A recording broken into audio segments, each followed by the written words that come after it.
Muli na naman nating pinatunayan na ang Pilipinas ay isa sa mga kinikilala bilang best cruise destination sa buong Asia ng taong 2023 na kung saan bumisita sa iba't ibang pantalan sa ilalim ng Philippine Ports Authority ang international cruise ship na MV Coral Adventurer. Unang dumaong ang nasabing cruise vessel sa Port of Virac, lula ng 60 turista na nagmula pa mismo sa bansang Australia na kung saan mainit naman itong sinalubong ng mga kawani ng TMO Catanduanes kasama ang iba't ibang ahensya ng lokal na pamahalaan. Dito, sinilip ng mga turista ang tanyag at tinarayong isla ng Palumbanes bilang kanilang pangunahing lugar ng kanilang pagbisita na labis namang ikinamangha ng mga turista ang ganda ng dalampasigan at malinaw na tubig dagat. Maliban sa Catanduanes, tumungo rin ang MV Coral Adventurer sa Babatngon, Leyte na nasa ilalim ng PPA Port Management Office ng Eastern Leyte, Samar. Sa kanilang pagdating, nagkaroon ng maikling seremonya at pagpapalitan ng plake sa pagitan ng PMO Eastern Leyte, Samar at ng mga opisyal ng MV Coral Adventurer.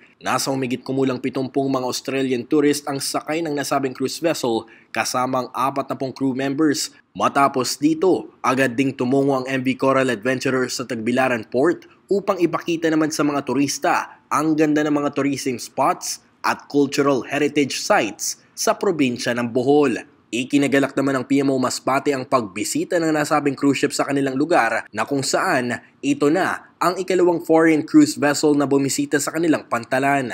Matapos mag-ikot ng mga turista sa Masbate, inikutan din ng MV Coral Adventurer ang probinsya ng Marinduque sa Port of Kawit, Marinduque. Ito ang kauna-unahang pagkakataon na may dumaong na foreign cruise vessel sa Marinduque at inaasahan din ng PMO Marquez na ito rin ang simula ng paglago ng tourism industry sa Marinduque. Huling dumaong ang MV Coral Adventurer sa Port of Manila na kung saan nag-ikot ang mga turista sa mga tourist spots sa Kamaynilaan kabilang ang Intramuros.